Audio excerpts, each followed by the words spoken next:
사무엘하 23장 1절부터 7절까지 저와 여러분이 한 절씩 교독하시겠습니다.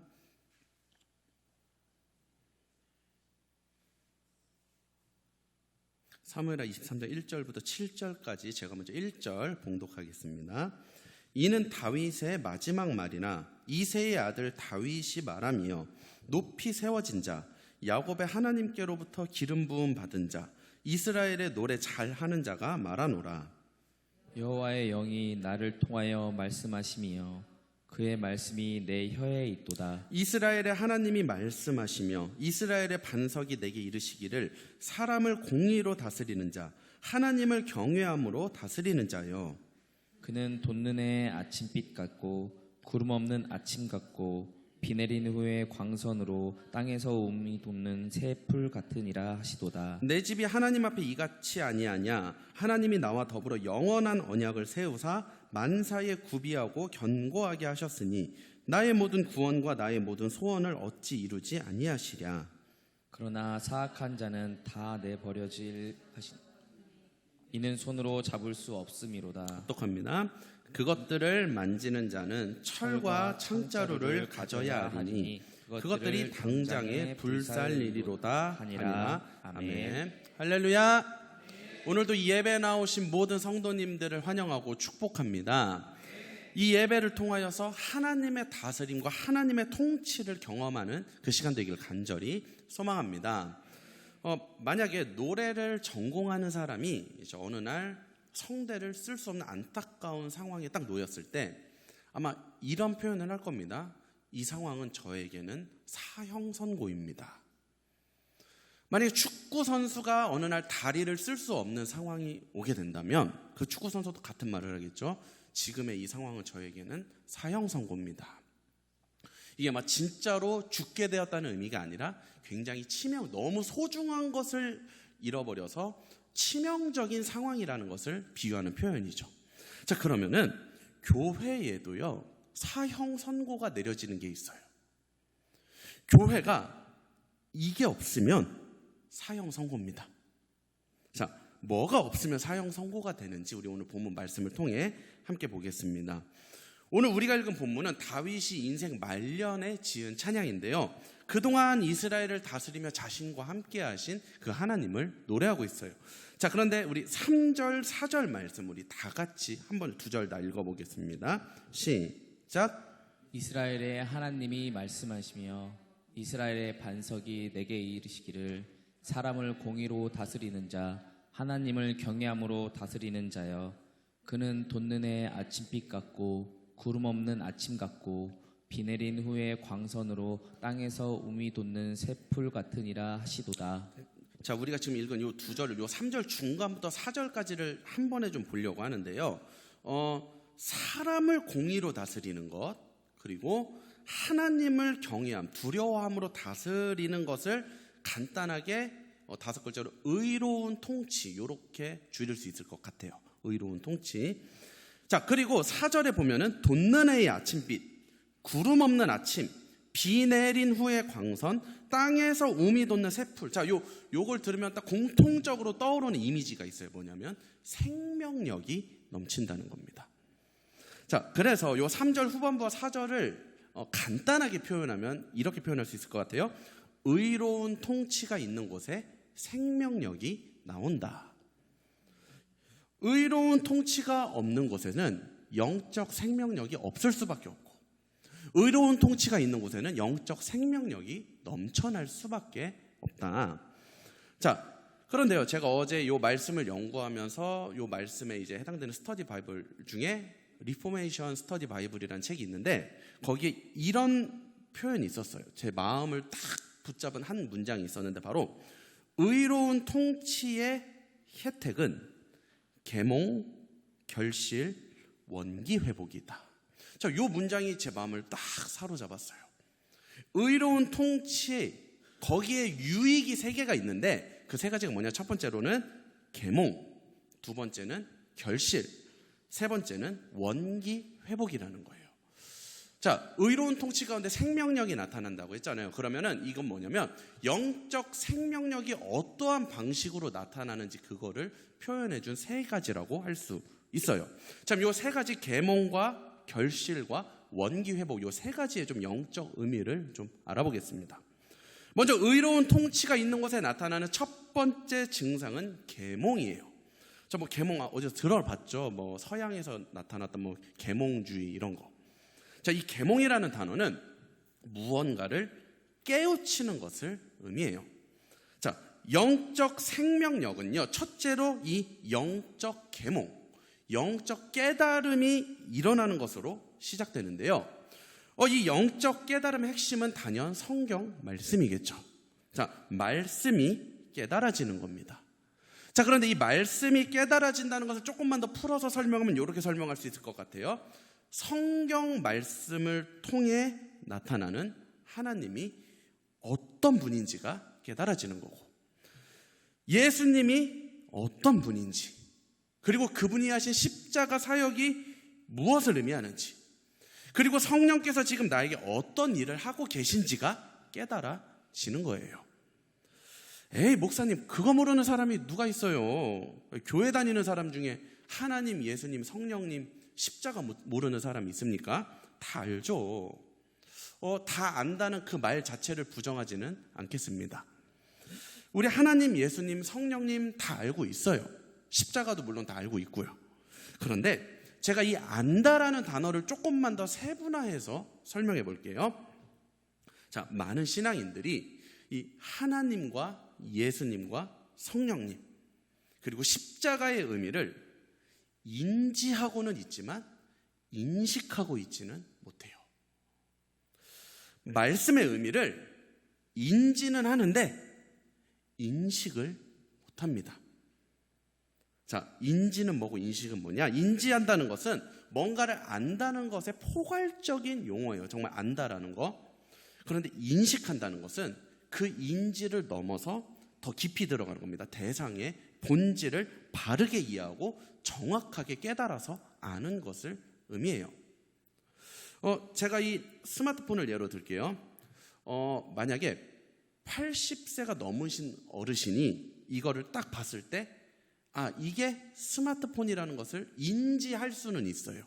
뭐 아마 스마트폰을 직접 사용은 못 하셨겠죠. 굉장히 어려우니까. 하지만 이게 스마트폰이라는 것을 이제 TV나 어디서 한 번쯤은 보셨을 수 있기 때문에 이게 스마트폰이다 인지는 해요. 그럼 이분은 스마트폰을 안다고도 말할 수 있겠죠. 자, 그런데 20대 청년들도 이 스마트폰을 압니다. 자, 그런데 이들은 이게 스마트폰이라는 사실을 인지할 뿐만 아니라 이거를 어떻게 사용할 수 있는지 너무도 잘 알고 있죠. 그리고 수많은 방법들을 적용해서 자기 삶에 유익이 되도록 너무 잘 쓰고 있습니다. 이거를 통해 공부도 하고, 이거로 영상 편집도 하고, 이거로 그림도 그리고, 이거로 영어 단어도 외우고, 그리고 뭐 이걸로 돈까지 벌고, 이렇게 20대 청년들도 스마트폰을 알아요. 자, 그런데 그럼 80대의 어르신이 스마트폰을 아는 것과 20대 청년이 스마트폰을 아는 것, 이거 두 개를 똑같이 안다고 볼 수 있을까요? 아니죠. 다르죠. 차원이 다르고 깊이가 달라요. 80대의 어르신이 스마트폰을 아는 것은 인지하는 것이고, 20대 청년이 스마트폰을 아는 것은 그 인지를 넘어서 인식한다고 말할 수 있어요. 여러분은 하나님을 어떻게 알고 계십니까? 예수님을 인지하고 계십니까? 인식하고 계십니까? 십자가의 의미, 그리고 성령께서 지금 내게 하시는 일들을 80대 어르신이 스마트폰을 아는 것처럼 그렇게 알고 계십니까? 아니면 20대 청년들이 스마트폰을 아는 것처럼 그 모든 유익들을 내 삶에 누리고 계십니까? 의로운 통치 속에서 일어나는 일 첫 번째, 영적 생명력이 넘치는 첫 번째 단계가 바로 이 부분의 깨달음이에요. 성경 말씀을 인지하는 내 신앙이 그 본질을 깨닫는 인식으로 가게 되는 것입니다. 하나님을 인지하는 신앙에는요, 여러분, 생명력이 없어요. 하나님을 인식해야 돼요. 그분의 속성과 성품이 깨달아져야 되고 십자가의 그 영적인 의미가 깨달아져서 스마트폰의 기능을 100% 활용하는 것처럼 그 모든 일들이 내 삶에 적용이 돼야 돼요. 그리고 그것들을 누릴 수 있어야 합니다. 근데 여러분 얼마나 안타까워요. 최신형 요즘 보니까 제일 비싼 게 아이폰 14 프로, 그게 한 150만 원 하더라고요. 자, 이 제일 좋은 아이폰 14 프로를 선물로 줬는데 그거를 그냥 전화로만 쓰고 있는 모습이, 그게 딱 우리 신앙생활하는 모습이에요. 얼마나 안타깝습니까? 왜 그럴까요? 말씀을 인식하지 못하고 그냥 인지하는 데서만 자꾸 그치고 있기 때문이에요. 그냥 말씀을 인지하면서 내가 말씀을 안다고 착각하기 때문입니다. 그리고 이 시간 말씀을 인식하는 단계로 나아가는 축복이 있기를 간절히 소망합니다. 의로운 통치 가운데 머물 때 반드시 말씀의 참 의미를 깨닫는 복이 있을 것입니다. 자, 의로운 통치 가운데 있을 때 유익 두 번째가 바로 결실이에요. 자, 결실이라는 것은 뭐예요? 열매가 맺힌다는 거죠. 자, 열매가 맺힌다는 건 뭐를 뜻하느냐? 눈에 보인다는 겁니다. 자, 예를 들어서 나무가 있는데 이 나무에 열매가 맺혔어요. 자, 그럼 그건 뭐를 의미해요? 바로 이 나무에 생명이 있다는 것을 의미합니다. 어떤 공동체에 열매가 맺혀요. 그럼 그건 뭐를 뜻하느냐? 그 공동체에 영적 생명이 있다는 증거입니다. 자, 그런데 어떤 공동체가 그냥 명목만 유지되고 아무 열매가 없어요? 그럼 그 공동체에는 영적 생명이 흐르고 있지 않다는 것을 의미합니다. 그래서 열매라는 것은 곧 그 대상에 생명이 있다는 가장 큰 증거가 되는 거예요. 자, 그럼 이 열매는요, 크게 두 종류로 구분할 수 있습니다. 외적 열매와 내적인 열매. 자, 그럼 우리 은혜 입은 교회 공동체로 좀 비유해 볼게요. 그러면은 외적 열매는 뭐냐? 우리 공동체 인원이 말 그대로 늘어나는 겁니다. 자, 그럼 내적 열매는 뭐냐? 바로 우리 예배드리는 한 사람 한 사람의 성품이 그리스도를 닮아가는 것입니다. 자, 그럼 제가 질문 드릴게요. 외적 열매와 내적 열매 중에 뭐가 더 중요할까요? 뭐가 더 중요할 것 같아요? 둘 다 중요합니다. 이렇게 물어본 사람들 제일 싫죠. 두 개 중에 하나 물어봐 놓고 둘 다 답이라고 하는 사람들. 유명한 집사님 강하게 봐요. 자, 그런데 둘 다 똑같이 중요합니다. 외적 열매, 내적 열매는. 그럼 똑같이 중요한데 우리가 관심을 쏟아야 될 때는 한 군데예요. 그게 뭐냐면 여러분이 대답한 것처럼 내적 열매입니다. 왜냐면 우리가 우리 자신이 변화되는 일에 집중하면, 그래서 우리가 변화되면서 하나님의 형상을 회복하면 외적 열매는요 자동으로 따라오기 때문이에요. 그런데 이 내적 변화는 어디서부터 일어나느냐? 이게 중요한데 바로 아까 첫 번째 말했던 영적 계몽, 영적인 깨달음으로부터 이 내적 변화가 일어납니다. 말씀을 인식하잖아요. 그래서 그 말씀 속에 나타난 하나님과 예수님을 깊이 깨닫고 이 십자가의 원리와 성령의 일하심의 본질을 인식할 때 그 인식과 더불어서 자동으로 벌어지는 현상이 내적인 변화입니다. 그럼 그래서요, 교회를 오래 다니는데도 변하지가 않는다? 이거는요 둘 중에 하나예요. 공동체의 문제거나 그 개인의 문제거나. 공동체의 문제라면 그 공동체에 영적인 깨달음을 주는 말씀이 선포되지 않는 경우입니다. 여러분, 이런 말씀이 선포되질 못하면요 아무리 막 개인이 스스로 변하려고 발버둥 쳐도 변할 수가 없어요.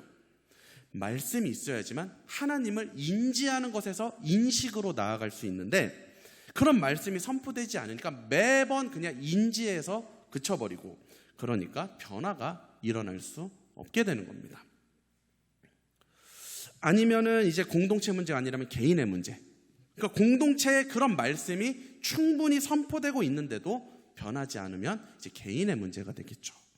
그 개인이 자신의 완악한 죄로 말씀 인식을 거부하고 있는 것입니다. 여러분, 말씀이 안 들리고 안 깨달아지는 거는요, 지식 수준하고는 아무 상관이 없어요. 오히려 높은 지식 수준을 가진 사람들은 그 지식 때문에 오히려 말씀이 들어오는 게 막혀요. 왜냐하면 그런 많이 배우고 많이 책을 읽을수록 자기 생각과 자기 틀이 확고해지기 때문에 오히려 말씀이 방해되거든요. 여러분, 예수님 십자가 부활의 의미를 가장 먼저 깨달은 것은요, 많이 배운 바리새인과 서기관이 아니라 아무것도 모르는 시골 사람 베드로와 12 제자였어요. 말씀 인식을 가로막는 것은 지식의 수준이 아니라 내 완악함입니다. 그래서 자신의 완악함이 그 말씀을 가로막아서 변화가 일어나지 않는 거예요. 그럼 말씀을 깨달으면요, 그 말씀 속에서 내가 전에는 몰랐던 하나님을 알게 되고 십자가의 참 의미가 무엇인지를 깊이 알게 돼요. 그러면은요, 변화되지 않는 게 불가능합니다. 말씀을 깨닫는 것과 내적인 변화가 동시에 일어난다는 거예요. 말씀을 깨달았는데 변화가 안 일어난다? 이거는 불가능해요. 내가 신앙생활을 오래 했는데도 변하지 않는 것은 말씀을 인식하지 못하고 인지하고 있기 때문입니다. 이게 공동체의 문제건 개인의 문제건 어쨌건 인지에서 인식으로 가지 못하는 거예요. 우리가 변화되고 있다는 것은 말씀을 인식하기 때문입니다. 그러나 우리가 변화되지 못하다는 것은 말씀을 인지하고 있기 때문이에요. 말씀을 인식하고 깨달으면요, 내 성품에 변화되는 열매가 이건 반드시 나타날 수밖에 없어요. 주변 사람들이 인정해요. 너 변했다고. 내 변화되는 모습에 주변 사람들이 깜짝 놀랍니다. 이 변화는요, 그런데 어느 날 갑자기 막 확 이렇게 되는 경우도 있긴 있어요. 뭐 특별한 경우에. 그런데 이거는 보통은 좀 조금씩 점진적으로 일어나는 경우가 대부분이에요. 그러니까 막 어느 날 갑자기 딱 예수님 같은 그런 사람이 되는 게 아니라 오늘은 내 단점이 100개였다면 다음 주에는 99개가 되고 다음 달에는 98개가 되고 이렇게. 그러니까 어느 날 단점이 갑자기 확 사라져버리는 게 아니라 하나씩 세월이 흘러가면서 조금씩 없어지는 거예요. 그래서 매일매일 보면 똑같아요. 별 차이가 없는 것 같아요. 그런데 한 달이 딱 지나면 뭔가 변화되어 있고 1년이 또 지나고 뒤돌아보면 완전히 다른 사람이 되어 있고 이런 식입니다. 여러분, 의로운 통치 가운데 말씀이 인지가 아니라 인식되는 축복이 있기를 간절히 소망합니다. 그 영적 깨달음과 동시에 우리 각 사람의 성품이 변화되는 열매가 맺히기를 소망합니다. 그렇게 내적 변화가 일어나는 우리에게 주님께서 외적인 열매까지도 허락해 주시는 거예요. 자, 의로운 통치의 유익, 오늘 3가지를 말씀드리고 있는데 첫째는 계몽이었고 둘째는 결실이었습니다.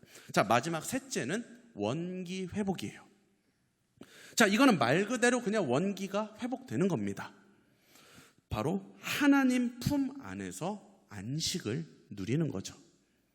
여러분, 이게 바로 우리가 주일을 지키는 목적입니다. 우리가 주일을 지키는 것은 그 구약의 안식일의 개념을 그대로 가져온 거예요. 그래서 주일은요, 하나님 안에서 안식을 누리는 날이에요. 우리가 모여서 이렇게 하나님을 예배하고 찬송하면서 그분이 주시는 안식을 누리는 날이 주일입니다. 그 안식을 누림으로 이제 일주일간의 정말 모든 피로도 회복되고 원기도 회복되는 것이 바로 의로운 통치가 있는 곳에서 일어나는 일입니다. 자, 그런데 이제 몇몇을 보면요, 주일에 원기가 회복되기는커녕 오히려 갖고 있던 원기를 빼앗기고 오는 사람들을 봅니다.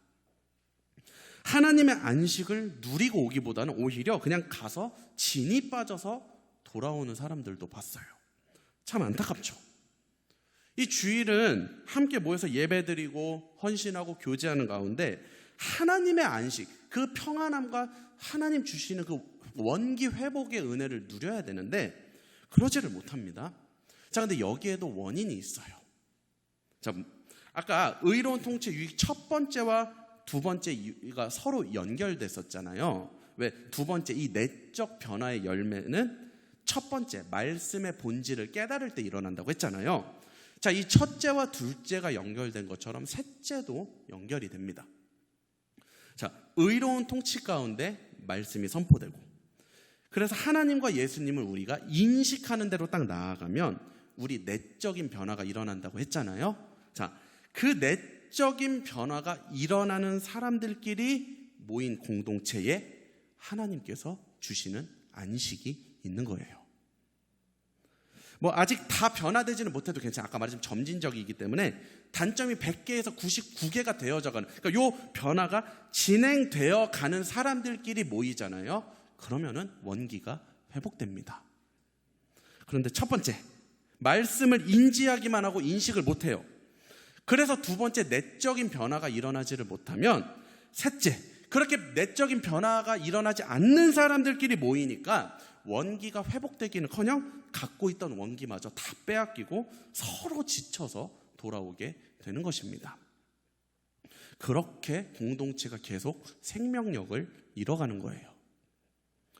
저는 간절히 바라기는 우리 은혜 입은 교회에 이 영적 생명력이 끊어지는 가슴 아픈 일이 일어나지 않기를 간절히 바랍니다.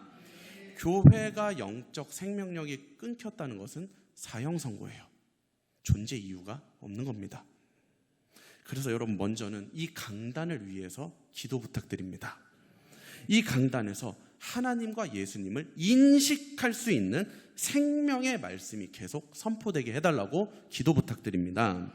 그리고는 그 말씀을 듣는 자들의 신앙이 십자가를 인지하는 데에서 인식하는 대로 나아가는 이 영적 계몽, 영적 깨달음이 있게 해달라고, 이것을 위해서도 기도를 부탁드립니다. 그러면 여기까지만 기도하면요, 이제 그 다음부터는요 자동으로 일어나요. 여기까지만 교회를 위해 기도하는 건 여기까지만 기도하면 돼요. 그 다음에는요 무조건 자동으로 다 이루어집니다. 자, 말씀이 선포되고, 그래서 선포된 말씀으로 영적 계몽이 일어나면 이 내적인 변화 거부할 수 없어요. 그건 깨달으면요 내가 변화되기 싫어도 변화를 할 수밖에 없습니다.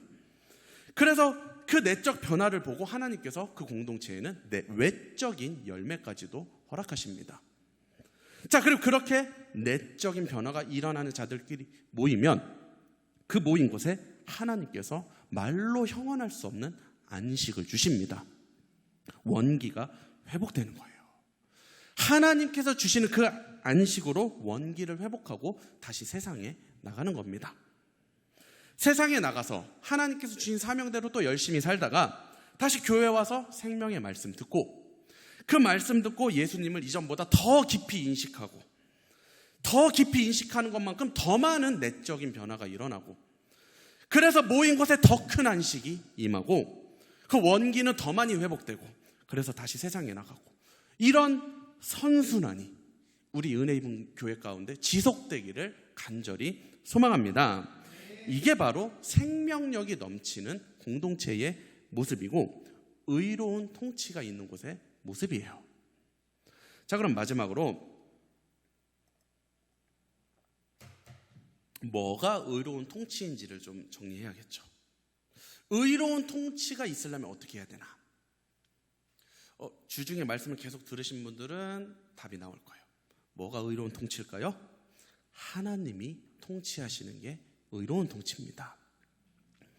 사람이 통치를 잘하는 게 의로운 통치가 아니라 김현종 목사가 뛰어난 리더십을 발휘하는 게 의로운 통치가 아니라 하나님께서 통치하시는 게 의로운 통치입니다. 사람이 주인 되잖아요, 여러분. 그러면요 아무리 그 사람이 유능해도 거기에는 절대로 안식이 없습니다. 우리 은혜 입은 교회를 하나님께서 통치하고 계신 줄로 믿습니다. 사람이 통치하면요 여러분 악순환이 일어나요.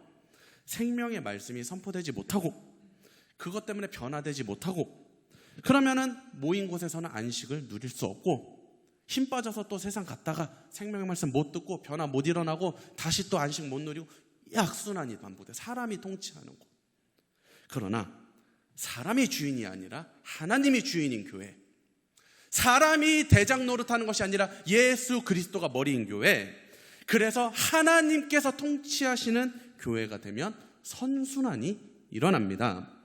생명의 말씀이 선포되고 선포된 말씀으로 하나님을 깊이 인식하고 그래서 변화가 일어나고 변화가 일어난 자들의 모임 가운데 하나님이 안식을 주시고 원기가 회복되고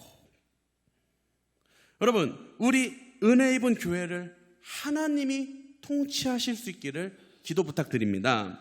이 일을 위해서 날마다 쉬지 않고 기도함으로 우리 모두가 그 의로운 통치의 유익을 누리며 영적 생명이 넘치는 신앙생활을 할 수 있기를 주님의 이름으로 축복합니다. 기도하겠습니다.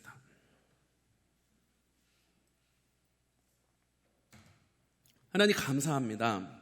우리 은혜 입은 교회를 사랑하시어 사람이 주인 되지 못하게 하시고 사람이 통치하는 교회가 아니라 하나님이 통치하는 교회가 되어서 이 의로운 통치의 세 가지 유익을 모두 맛보게 하여 주심을 감사드립니다. 주님 우리 가운데 생명의 말씀을 허락하시어 우리로 하여금 조금씩 하나님을 인지하는 데서 인식하는 대로 십자가의 의미를 인지하는 데서 인식하는 대로 나아가도록 인도하여 주심을 감사드립니다. 그 인식과 함께 우리 안에 내적인 변화가 일어나게 하여 주셔서 감사드립니다. 그리고 그 내적인 변화가 진행되는 자들이 모인 이곳에 하나님의 안식을 허락해 주심을 감사드립니다. 주님 이 영적 생명력이 넘치는 이 선순환의 구조가 우리 은혜 입은 교회에 끊이지 않고 계속되게 하여 주시옵소서. 그래야 주일은 고생하는 날, 봉사하는 날, 원기를 뺏기는 날이 아니라 주일은 하나님 앞에 모여 하나님 품에 안겨서 그 안식을 누리고 일주일간에 지쳤던 내 몸과 마음이 회복되어서 다시 세상에 나아가는 그런 교회가 되게 하여 주시옵소서. 감사를 드리며 예수님의 이름으로 기도드립니다. 아멘.